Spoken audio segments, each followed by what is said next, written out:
and welcome back to the Prison Officer Podcast. The other day I ran across an article, and it was entitled The Surprising Benefits of Going Through Difficult Times. And it started making me think about, I've never really been told that there are benefits to going through difficult times. But I've also been doing some writing lately, so I've been doing a little self-reflection and trying to figure out where I became resilient. People tell me I'm resilient. I feel like I'm resilient. 30 years in corrections, I don't think it just beat me to death. I think I still have some gumption and some life to me. But where did that resilience come from? And so I wanted to talk about that today, but I didn't want to talk about it by myself because I wanted to bring somebody in who actually understood resilience and PTSD and trauma and stuff like that. So luckily last year I was on a podcast with a now friend, Lindsay Faas. And then again a few weeks ago, she actually interviewed my wife and my daughter about growing up with a correctional officer, which that's tough to do in itself. But I'm going to introduce Lindsay here. Lindsay Faas is a registered clinical counselor with a Master of Arts degree in counseling psychology from Trinity Western University. Her clinical work focuses on trauma-related counseling and affiliated concerns, including PTSD, complex trauma, and dissociative disorders. Lindsay also offers services related to life transitions, anxiety, depression, vicarious trauma, compassion fatigue, abuse, and stress management. She provides clinical supervision, professional training, and does speaking engagements. She is also the host of the Behind the Line podcast for first responders and frontline workers, and the creator of a resilience training program designed for frontline worker wellness. Lindsay currently lives in Langley, British Columbia, Canada, and welcome to the Prison Officer Podcast, Lindsay. Thanks so much for having me, Mike. It's really fun to get to flip this around. Yeah, and with that, we got to interview me, and you learned a little bit about me, but I'd like to learn just a little bit about you. Where did you grow up? Totally. So originally my family was from Calgary, Alberta, Canada. So prairie country, think like just north of Montana. And then as a kid, we actually moved around a lot. And so I lived for a little less than a year in Massachusetts. I lived for a little less than a year in Illinois. My parents are actually still in the States in Indiana now, along with both of my younger sisters. And I moved back to Canada as quick as I could because I had a boyfriend that I later married. And we moved out to kind of Vancouver area for grad school. And so it's been a little bit all over the map. I've done both coasts and a little bit in between. Wow, excellent. So what was it that when you were going probably through grad school, when did you decide you wanted to get into counseling and therapy and stuff like that? Yeah, it's a great question. I've always known that I wanted to be connected with people. I've always been a really social person. Interestingly, since doing my job, I'm far less social than I've ever been because I think I people all day and I'm probably a little bit spent at the end of it. But I always really loved problem solving. I really always loved thinking about how things worked and trying to figure things out. And the human brain is kind of like the biggest, best version of that. Absolutely. And I remember when I started grad school, I actually chose trauma as an area of specialization. I did my thesis work in it. All my research was around it because it felt like the hardest thing. And I thought if I could do the hardest thing, then everything else would feel easy. And then I ended up kind of falling in love with it. So when you go talk about trauma in grad school, did that include at that time frontline workers and that, or was that something you kind of picked up? Yeah, it was actually a lot of pieces. So I did have in mind working with frontline workers. At the time, 10, 15 years ago, even we were still really talking about PTSD largely connected to veterans and first responders. My first bit of work was actually in domestic violence. I worked for a nonprofit for a number of years, specializing in working with survivors of domestic violence and sexual assault. And so that was kind of this other piece that I was able to do. One of the tricky things where I live is that to work with police, RCMP, Veterans Affairs, things like that, you often have to have a PhD and be a psychologist, which I am not. Interesting. And so it was an area of work I really wanted to do, but couldn't do. That started to change in the last 5 or 10 years. And so I've been able to do far more of that work. And it's really, really fun work because it's a different kind of experience. Like, when you're dealing with a lot of domestic violence kinds of work, it's a different kind of victimization. Mm-hmm. And it's a different kind of like helplessness and hopelessness that you see there. Whereas with first responders, there's this like very strong capacity, like this professional capacity to do a lot of things functionally. Right. And yet it gets eroded often over the course of time. And so a lot of the work is helping people find their way back to the resilient selves they often actually have had, that has been kind of pegged away at little by little over the course of time. Right.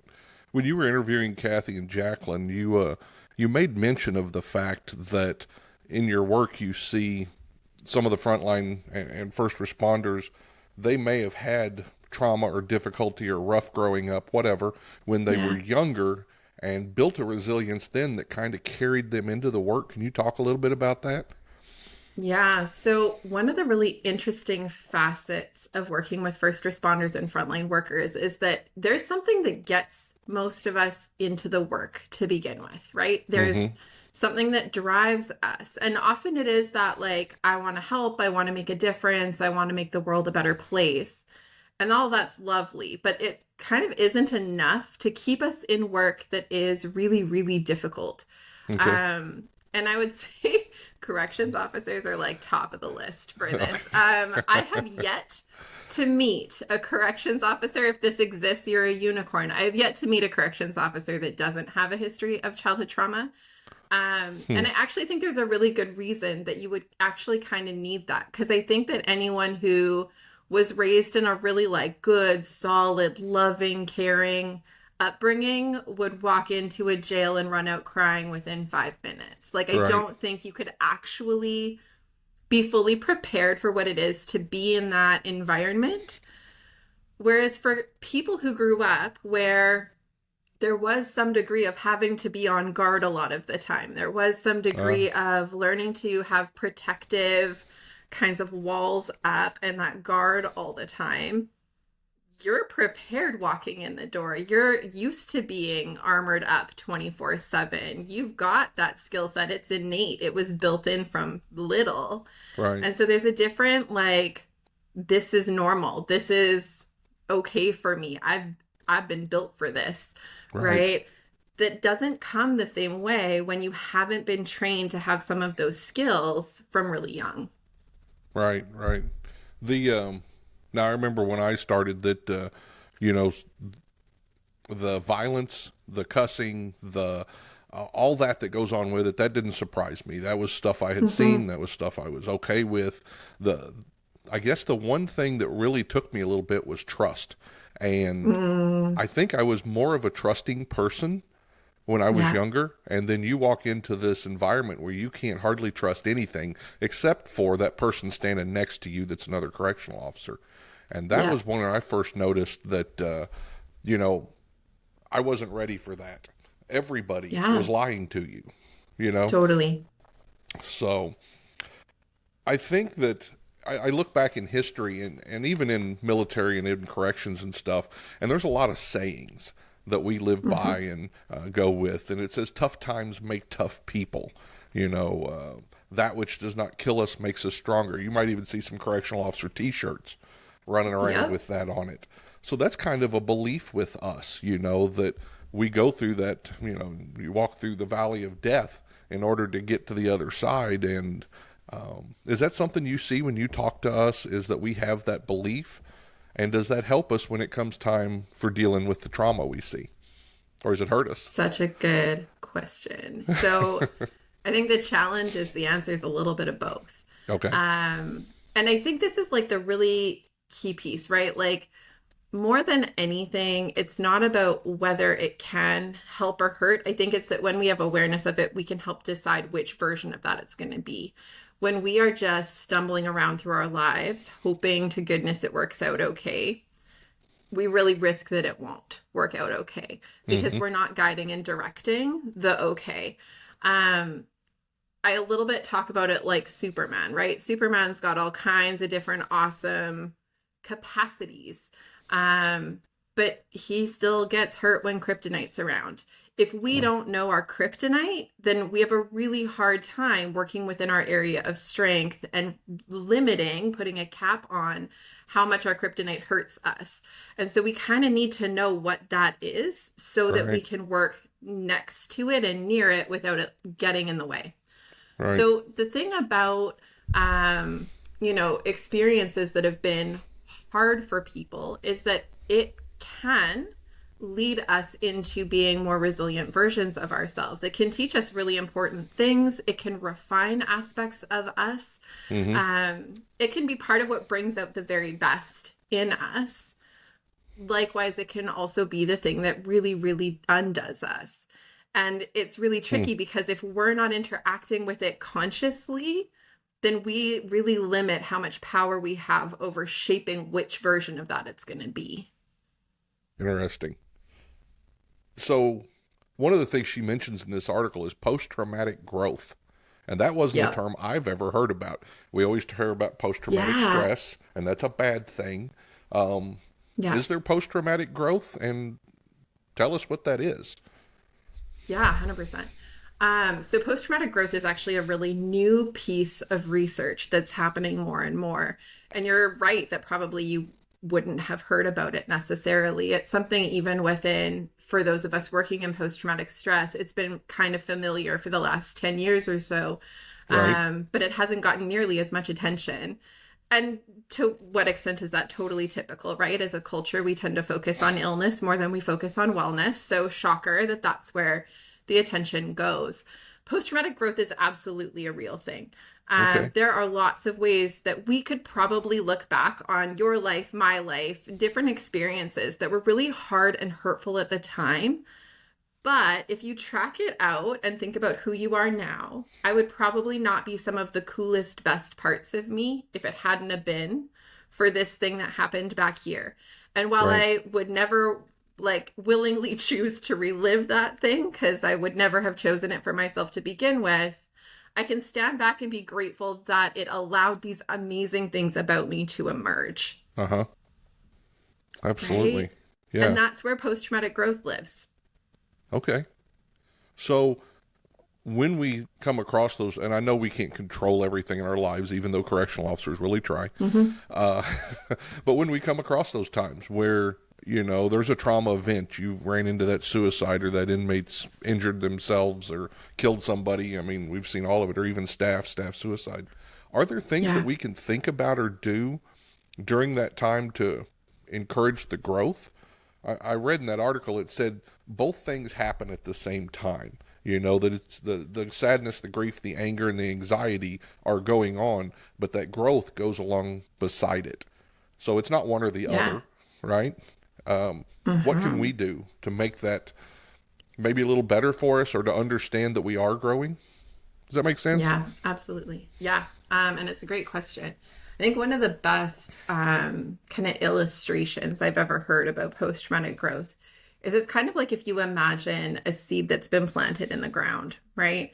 When it goes from seed to, small plant, on the surface of things, it would look like destruction, right? This thing that has been whole comes apart at its seams, it painfully bursts open, it births a new life. But in so doing, what it was is completely destroyed and no longer exists, right? And so this idea of post-traumatic growth happens in the course of the undoing, and it is painful often, and it is uncomfortable often, and it doesn't come without its hardship. That's kind of the point. By going through the hardship, we have this opportunity to emerge with new parts of us that are born out, that are realized, that have new opportunities to exist in the world.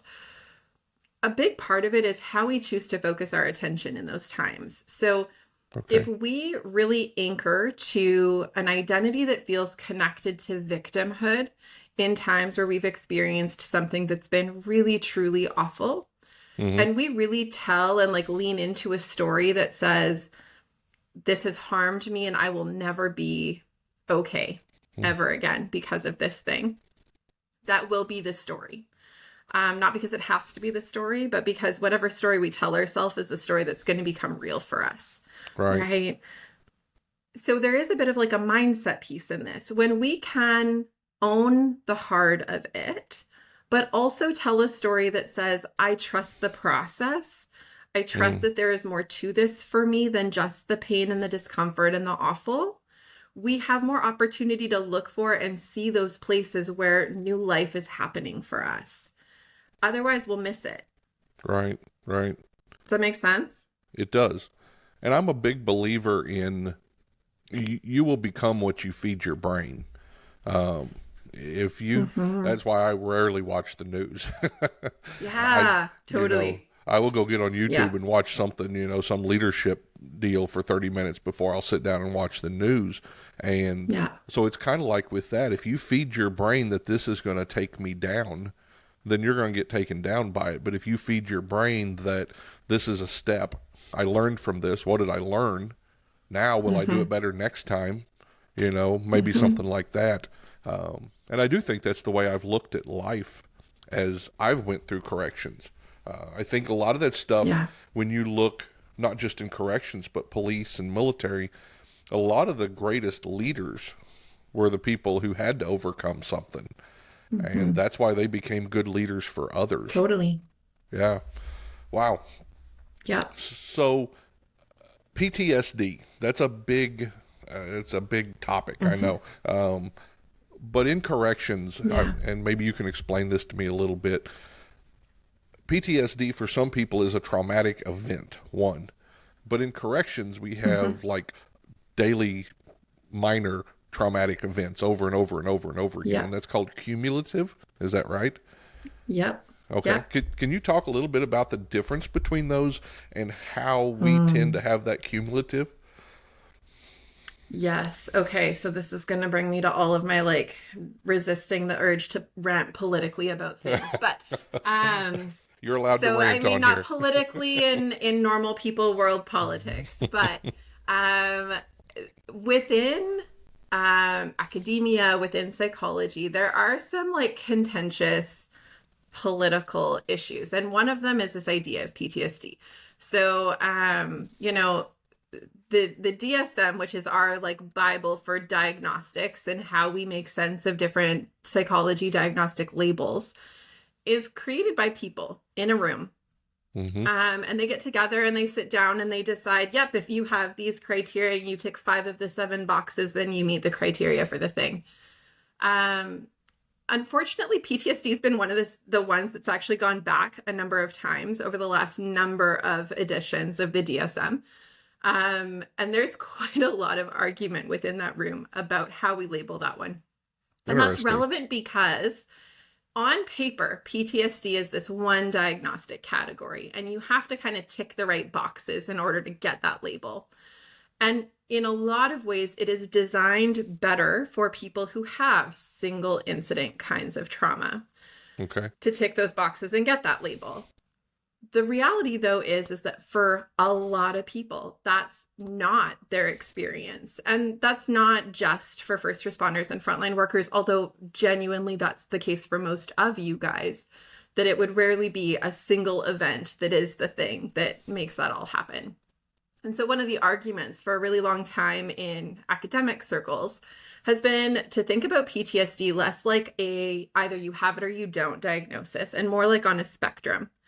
So on one end of the spectrum would be something we would call simple PTSD. Simple PTSD is really straightforward. It's like, I, as a grown-up human person, had one really bad thing happen to me, and it was traumatic in nature, right? Usually simple PTSD stuff is also not interpersonal. It'll be like, I was in a natural disaster, I witnessed something that was really scary, but like no one was actually trying to cause me harm. A car accident is a really good example. Typically that's not purposeful. It's an accident, right? Right.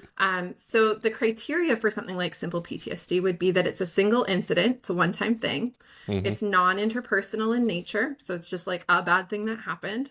And it's adult onset. So I was a grown-up with my full brain intact to be able to make sense of the thing that happened. Mm-hmm. On the far other end of the spectrum would be something we call complex PTSD. And complex PTSD is all of the opposite of those things. So it would be repeated exposure. So I have multiple experiences of traumatic pieces. It would be young age of onset. So this happens if we have early childhood experiences of trauma all the way through our adulthood. The younger we are when those repeated experiences start, the more vulnerable we are. And that it would be interpersonal in nature. So we actually do have people we have to make sense of who are trying to cause harm to me, which is a very different type of problem to try to make sense of in our brains. Interesting. Bad things sometimes happen, right? Right. Within that spectrum, there would be a lot of gray. And where you guys fall could be in a lot of that gray space.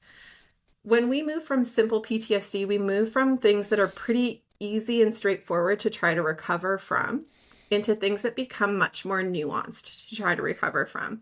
Because we are trying to wrap our heads around problems that we were never meant to experience, right? We were never meant to have our nervous systems in constant states of elevated preparedness for trauma and stress. That's actually not what bodies are wired to do. We weren't wired to be kids trying to make sense of really hard experiences and problems. We weren't built for some of these things. So the further down this trajectory we get, the harder it is to do recovery pieces around. Right. And it does become this like, you know, when I've had a few of those experiences, I maybe was able to be resilient that time, and then again that time, and then again that time. But as they continue to add and wear, it gets harder. It gets harder to continue to have the mindset that says, how do I find growth in this? When we start to feel like I'm the common denominator, right? Like bad things just happen to me. They're going to continue to happen to me. They're going to always happen to me. And that's where we get more risk of falling into that victim kind of mentality that does then catalyze far more of that tendency towards post-traumatic stress. Interesting. One of the things that you just said that kind of resonates with me is taking it personal. And I think I've seen that in my career. You know, I grew up, and don't get me wrong, anybody that's listening, I don't have anything against my father, but my father was a former Marine, and when I got in trouble, he was nose to nose with me, screaming at me, and I was used to that by the time I got to work, got to the military, got to corrections. That wasn't that big a deal to have somebody stand nose to nose with me and do that. And I remember early on, there was this inmate that was just, every time I walked by his cell, it was just bam, bam, bam. He had something to say to me. And I talked to an old hack there, and he said, well, quit worrying about it. That's his job. And I think I think I took that to heart. That wasn't that inmate, and it wasn't personal. That was that inmate's job, to be an ass, to be an inmate, to be a whatever. And my job was to keep him inside the fence. And I think I broke it down in my mind pretty easily that way. But now that you say that, I do see other, and I'm just talking about what I saw, but I see a lot of people who take that personally, that, you know, this inmate did this on my shift because I was there, as opposed to this inmate's being an inmate. And if anybody had been there, it'd have been the same, whether it's a suicide or whether it's just that mouthy stuff that we listen to, you know, 24/7. So that's really interesting that you said it's how you take it personally. It's, I mean, the reality is that brains are wired for stories. So we will tell a story regardless of whether that story is true. And it's because our brains really like to fill the gap in a story. So part of the risk is that how we tell the story dictates how we then feel about our story and dictates how we're going to respond next, even if that's totally out of whack with what's really going on around us, right? So like, I'll often have clients who come in and they'll tell me, you know, like, Lindsay, here's my life story. They'll lay it all out. And what they've surmised from that is, you know, this must mean that I'm unlovable and unworthy and I'm bad and I'm gross and I'm all of these things. And it's fascinating because I'm sitting there listening to their story going, hold on a second. That's not the story I hear. I hear the story of someone who, despite having people in their lives who were not equipped to do what they needed to do for you, you found ways to like survive and grow relationships and have healthful connections and have a meaningful job and, right, like meet your kids where they're at and do these amazing things. So tell me about how your story and my story go together, because we got a gap here. And it's fascinating to me that this is the story you've chosen to tell yourself, when I don't think that's the only version of a story there is to tell. That's cool. That's interesting the way you've talked to people about that, because I think they do get that mixed up. They don't see the positive, and it's hard in corrections. It's hard to see the positive, because Totally. you're surrounded by that negative, but they absolutely are successful. And sometimes you have to look outside of work. People are used to looking to their work, you know, as this is where I'm successful at. And I think in corrections, you can't do that as much. At least for me, until I became a supervisor. And when I made that step onto supervisor, and then I got to take care of other people, and I got to make work better for them, then I think that's when I started letting work be a positive thing for me, as opposed to a negative thing. Okay. That's interesting. Yeah. I mean, I do think that there is a bit of a piece of like, I'm actually having this conversation right now because we take on interns every year here at our clinic, and we just took on 2 new interns that have just started with us. And this is a conversation I find myself having every year with new students around how do we measure ourselves? How do we measure a good day as a therapist? Because often you'll have clients who are really doing not well.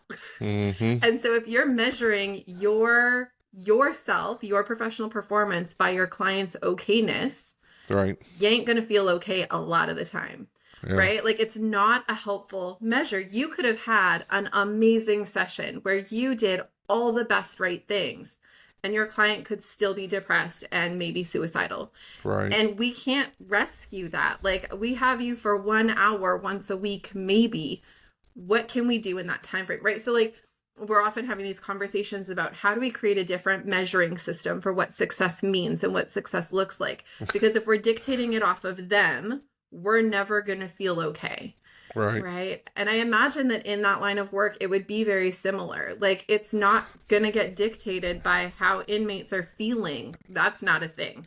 Right. Like, it's not going to be dictated by how they treat me nicely, because that's not it. Like, none of these are relevant measurements. So how do we measure our sense of what my role is? Did I keep everyone as safe as I could today? Yeah. Did I keep everyone as in check as I could today? Did I do that in a way that was respectful of humanity while also respecting, like, this is the job? Yeah. Those need to maybe then be the measures instead that we're judging ourselves by. I always, and I can go back to several of them. Maybe I was just stuck on quotes and stuff, but the old hacks, they used to say stuff, and as I got older, it makes more sense. And I just remembered one that while you're talking, and one of them told me one day, he turned and looked back at the prison. He says, "Everybody in?" I said, yeah, we cleared count, on the way out. He said, "Are you going home vertically?" Yeah. I said, "Yeah." So it's a good day. I mean,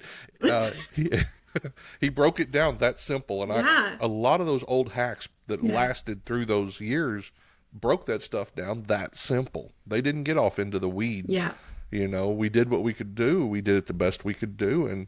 And now it's time to go home, go work on his farm. And, I've worked with a lot of correctional officers tend to have farms or businesses, outside of work. And I think that's where they focus all that energy that they need to do something positive. Yeah. Yeah. Yeah. So totally. When I know that you see a lot of correctional officers and talk to them. So what's some of the stuff that you've learned about us? Not specifically, but just generally. What have you learned about us? Is that just a huge question? It's a loaded question. No, I love it though. It's a good question. Nobody's got feelings on here. I would say that the one universal thing I've seen, and I have yet to find anyone who proves me wrong about this, is that every single one of you come from some kind of childhood. Yeah. I would love to meet the person who's in it who doesn't. Yeah. And I would be fascinated to hear their story about how they got into it and why they stuck it out, given that. Because I think that the people who are equipped to do the thing have to come from that background. Like I have one corrections officer client I often joke with, and it's a terrible joke, but you guys have dark humor, so you'll hopefully be fine with it. Where I say, like, we have to have bad families and broken children, because otherwise who would do this job? And, like, we all know culturally, societally, we need people who do this job. Right. Thank goodness for terrible, awful, broken families, because it's the only way we have that. Yeah. It's tricky because it's where the capacity to do a thing as hard as what you guys do lives. The unfortunate thing is I think there's ways that then we actually put you at increased risk. Again, as a society, as a culture, we put you in this position to do a job where you can kind of take what you've learned as kids and be awesome and do amazing things that most of us couldn't do. But you're also differently vulnerable to the wear and tear of that as a result of that long-standing history. And if we're not caring really well for you, then I think we're failing you guys. And unfortunately, because the work you do is something that the rest of us would like to close our eyes to and pretend doesn't exist, right? You guys get backburnered a lot. And I think that we do a huge disservice to you guys as a result of that. Yeah, society... Beyond that, what I've learned about y'all is you're super skeptical. Yes, ma'am. I don't know. I've been retired 3 years. I have not got rid of that yet either. But it's so funny because it's interesting as someone who really genuinely wants to help and care. I remember when I first came out with my resilience training course, it was fascinating because in my head I was like, oh, this is going to be so helpful. People who don't want to go to therapy because therapy is like all the stigma-y things can like do this course, and it'll be like a really nice way to step into some of the pieces you would get from therapy without having to do therapy. I thought it was such a great idea. And then I tried to market it, and I had so much resistance, and I was like, oh, right. I misstepped here. I forgot that you guys are all the like, don't sell me something. Don't. Yeah. It's fascinating. And I know what they felt. As soon as there was something on there that asked a question, my brain goes, why do you want to know that? Because that's the way we live. Totally. You know? Yeah, totally. We live that way because we're going to get manipulated. We get manipulated thousands of times a day. So even the people that have worked a long time in corrections, you know, a lot of times you won't see them on social media. You won't see bumper stickers on their cars because they don't want anybody to know what they think. And inmates know. People don't realize this. The public doesn't. But I've had inmates, and they look out the windows outside that prison. Hey, did you get a new truck? I saw you coming into work today. They're watching us walk in. They know what's on our vehicles. Yeah. They know what the pictures on our desk are. And so we do. We get skeptical because we don't want that manipulation.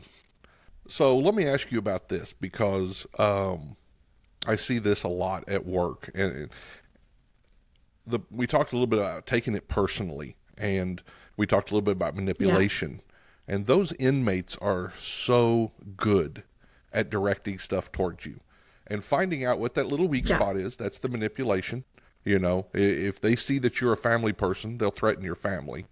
If they see that, you know, that you blow up when something political, well, they'll be drawing signs, you know, to put on their walls, or they'll be saying that stuff to get you to blow, to show emotion. And I worked in a mental health unit for 14 years, and that was the number one thing. If you could show emotion, they won that day.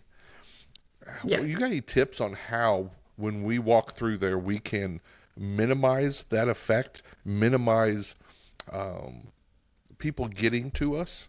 Does that make sense?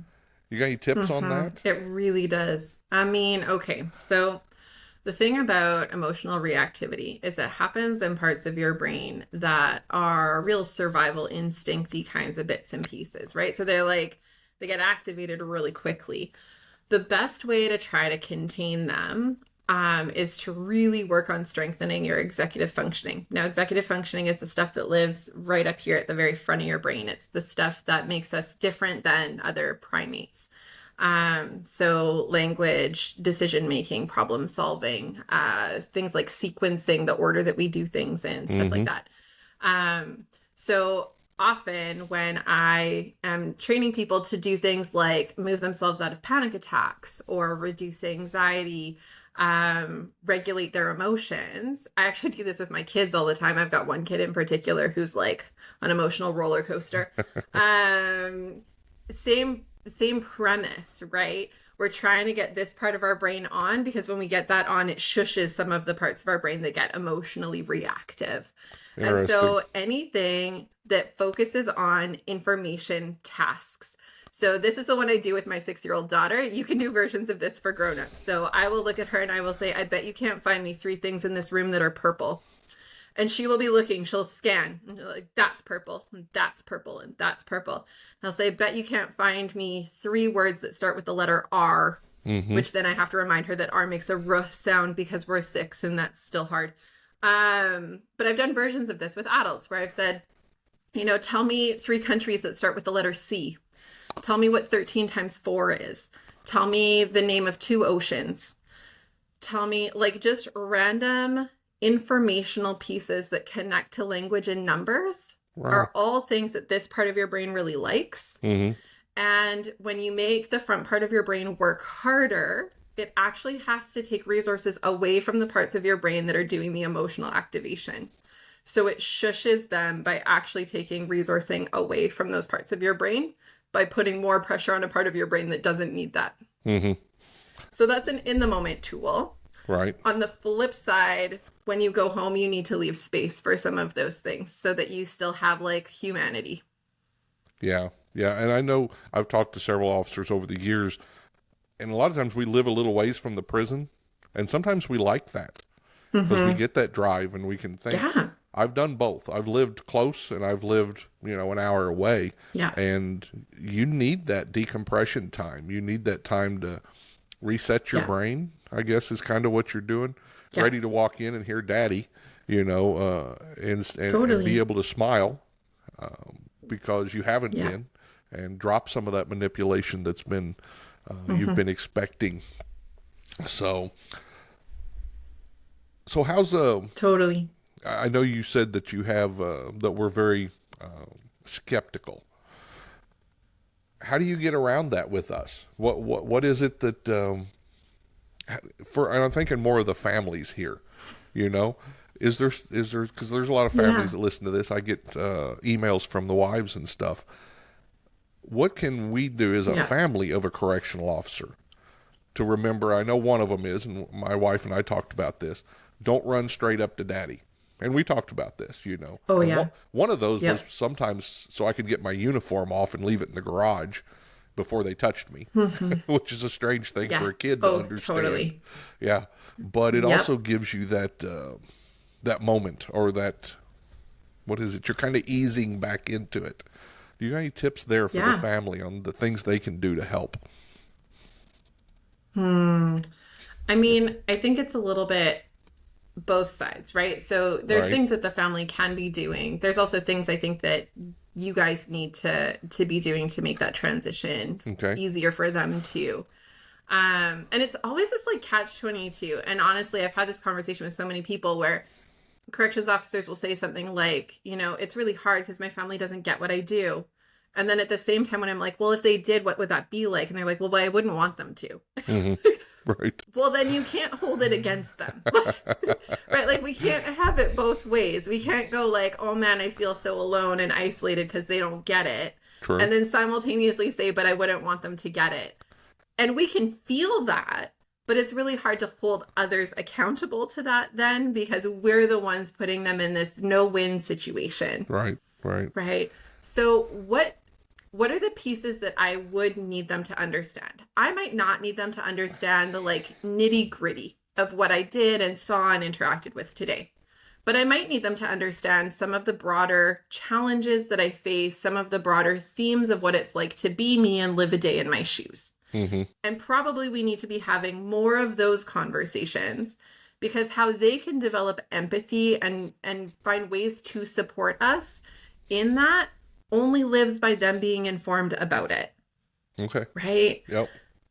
On the flip side, I think that it also behooves families to seek to do some understanding. Mm-hmm. And that's the really hard place, is how do you find ways to connect about the work, but also ways to connect that has nothing to do with the work, right? So like one of the things we talk about a lot in our family, I can't talk about a lot of the work that I do, even though it is quite impactful for me at times. Of course. Certainly there's lots of hard things I see in a day and hear in a day and interact with in a day. Some of it has to do with, like, I see a lot of police officers who work in our community. So I'll know about things before they hit the news. Mm-hmm. I'll know about things that are happening in our community that I would want my family to know about, but I actually can't let my family know that I know about them. Sure. So there's all kinds of pieces that I find I have to contain in terms of an information standpoint. But I can come home and talk about, like, you know, mommy had to do some hard things today. Mommy's brain isn't totally ready to have conversations about these things, or like, don't ask me about Minecraft. I'm not into it right now. And we can have conversations about, like, my kids know that mommy helps people who are, we talk about mommy's job is to help people with hurting hearts feel happy again. Yeah. That's the language we've used with our kids. But because of that, they understand that mommy's job is lots of hurting people who don't always feel happy again right away. And sometimes when we're around not happy people, we start to feel less happy. Right. But then part of their interest is, okay, well, if you're having a not so happy day, what can we do to, like, work together to be happier? So we'll find, like, transition activities, right? We have some rules about, like, don't jump up on me the first moment I run home either. I also have some, like, transition down things at the end of my day so that I feel ready to be like mom had again. But we also have, like, today's a puzzle day. And the kids know that puzzle day means, like, mommy is not prepared to, like, go run around jumping up at the basketball hoop. Mommy is not prepared to, like, do all of the, like, pretend play kitchen things today. It's a puzzle day. So get me a puzzle, let's sit and puzzle. I'll pour us some hot chocolate and we'll chill.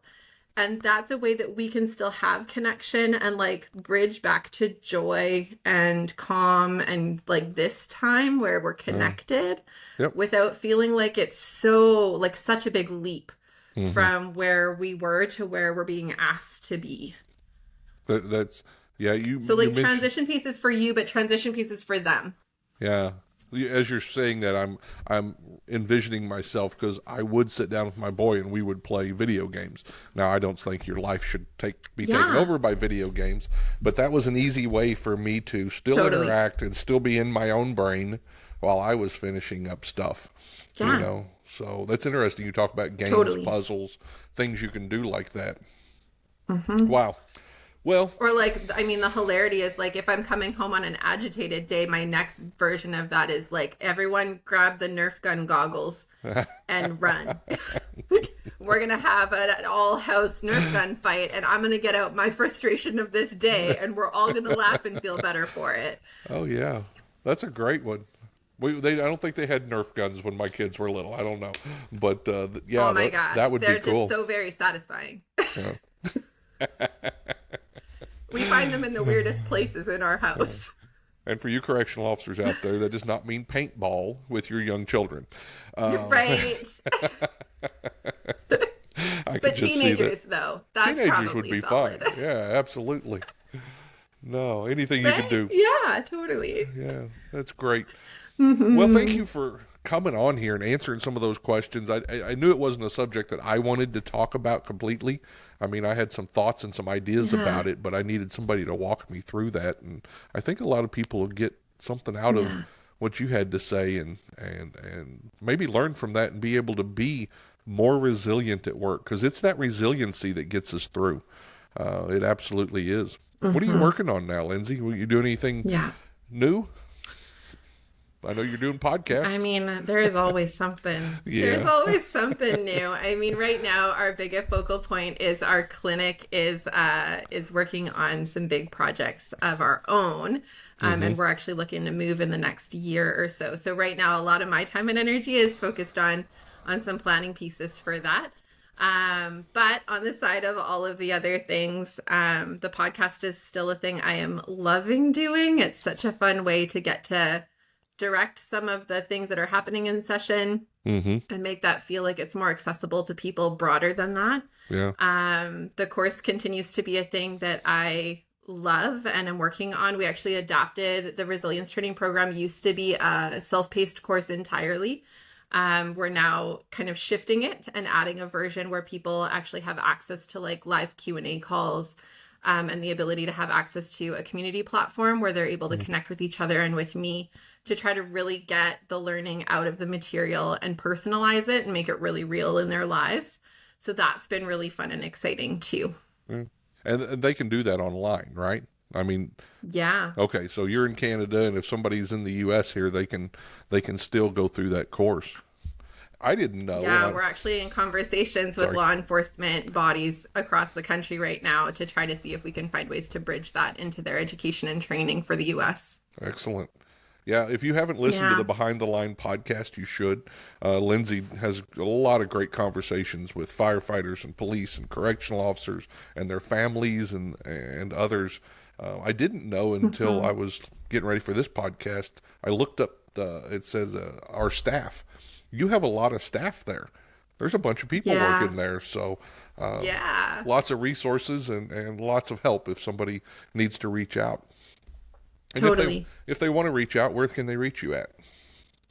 Yeah, so I am easily found on social media. I'm on Facebook and Instagram at Lindsay A. Faas. I can also be found by just simply Googling my name. And probably easiest via email is support@thrive-life.ca. Excellent. And I'll put those links in the show notes for everyone. Anybody who wants to contact Lindsay and learn a little bit more. So thank you so much for being on the podcast today. I appreciate you, and hope to see you again soon. Sounds good. It's great to be here. Thanks so much. Excellent.